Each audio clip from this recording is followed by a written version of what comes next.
श्री स्वामी समर्थ. नमस्कार.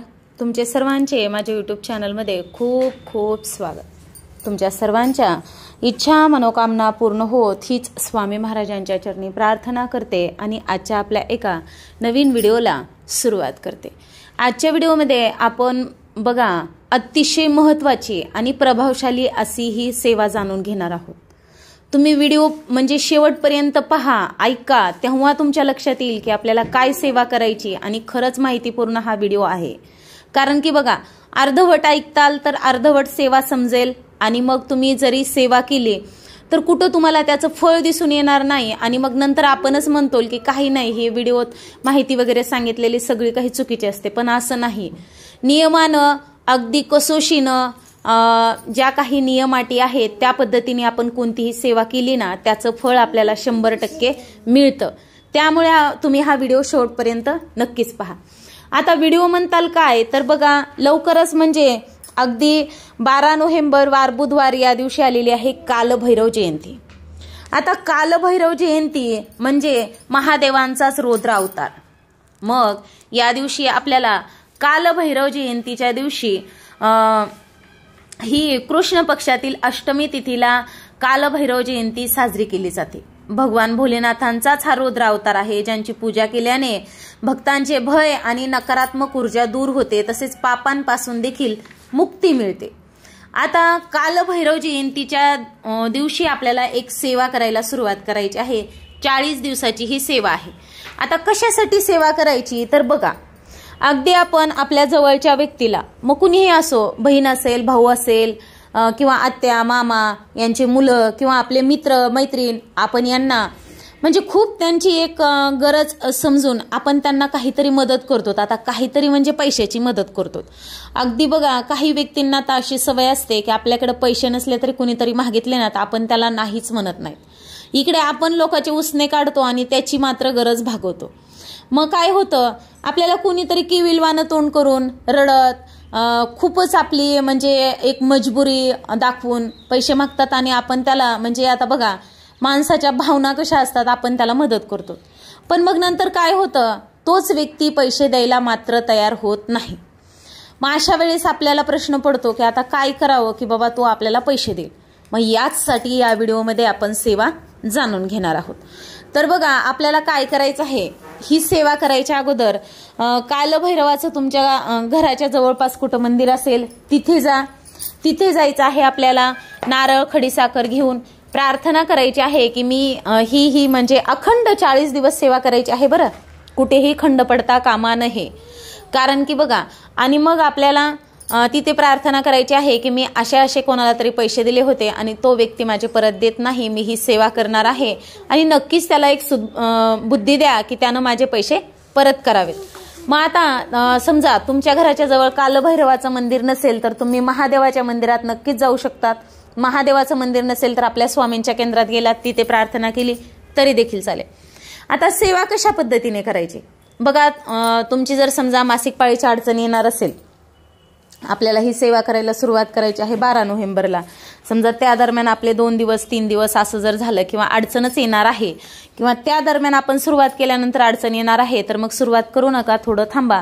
मग तुम्ही कोणत्याही रविवारी अखंड म्हणजे न खंड पाडता 40 दिवस ही सेवा करू शकतात. रविवारी कोणत्याही तुम्ही सुरुवात करू शकतात.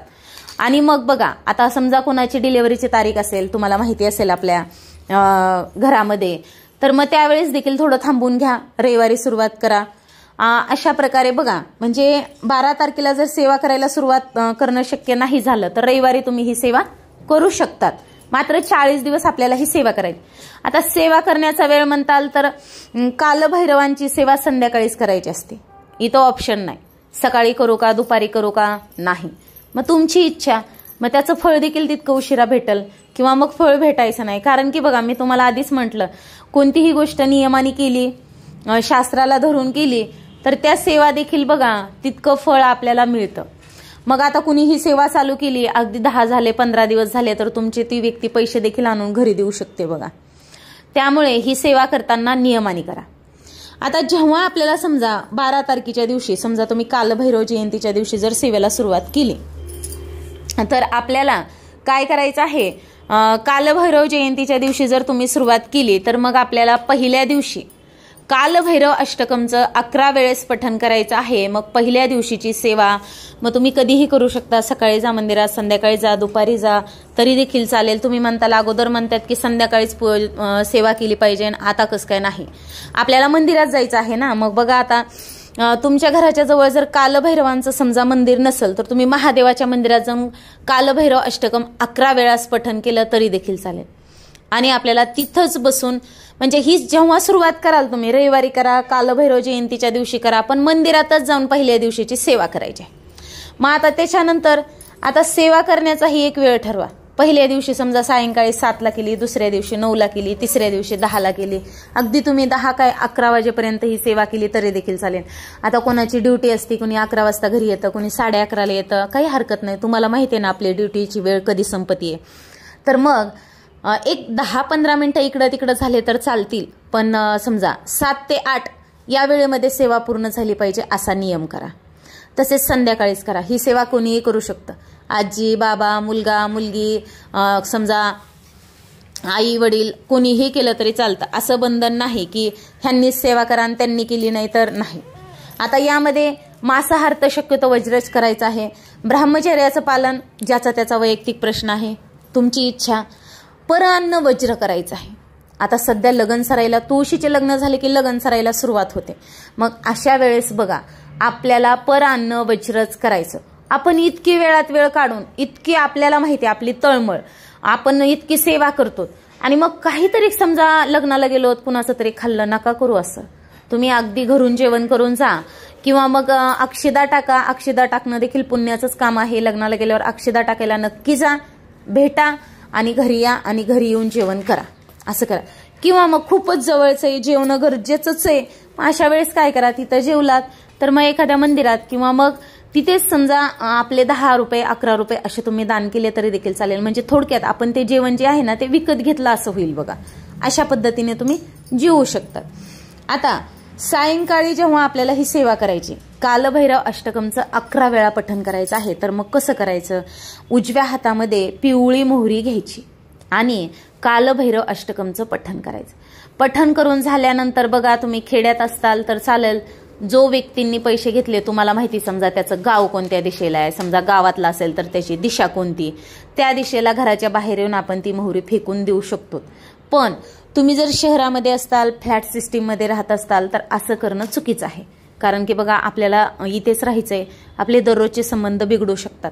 म्हणून अशा वेळेस काय करा, कालभैरव अष्टकमचं पठण झाल्यानंतर घराच्या बाहेर या, मेन दरवाजा उघडा, त्या दिशेला हात करा फेकल्यावानी आणि त्यानंतर दारात त्या दिशेला मोहरी ठेवून द्या आणि दुसऱ्या दिवशी झाडून निर्माल्यामध्ये ती मोहरी जातीये। बघा तुमची ही सेवा 40 दिवसाची पूर्ण होती की नाही, तर नाही त्या व्यक्तीने तुमच्या घरी आणून पैसे दिले तर मग बघा तुम्ही देखील म्हणताल की खरंच सेवा म्हणजे शक्तिशाली सेवा आहे बाबा ही। तर अशा प्रकारे बघा आपल्याला कालभैरव जयंतीपासून 40 दिवस आपलेच स्वतःचे पैसे आहेत बरं, आपल्याला काही कोणाकडून लुबाडून घ्यायचे नाहीत, आपणच कुणाची तरी एक माणुसकीच्या नात्याने मदत केलेली आहे, पण तो व्यक्ती आता त्याच्या माणुसकीला जागा होईना झालाय, म्हणून आपल्याला कुठेतरी सेवा करायच्या आहेत आणि आपले कष्टाचे पैसे म्हणून तर आपल्याला कुठेतरी समजा त्याचं वाईट वाटणारच, त्यासाठी सेवा करायची आहे। नियमाने सेवा करा, समोरचा व्यक्ती तुमचे पैसे घरी आणून देईल, अशी ही प्रभावशाली सेवा आहे। तर आजची झालेली सेवा इथेच थांबवते। तुम्हाला माझा हा व्हिडिओ आवडला असेल नक्कीच तुम्ही व्हिडिओला एक लाईक करा, शेअर करा आणि असेच नवनवीन अध्यात्माचे व्हिडिओ पाहण्यासाठी चॅनलला सबस्क्राईब अवश्य करा। श्री स्वामी समर्थ, जय जय स्वामी समर्थ, धन्यवाद।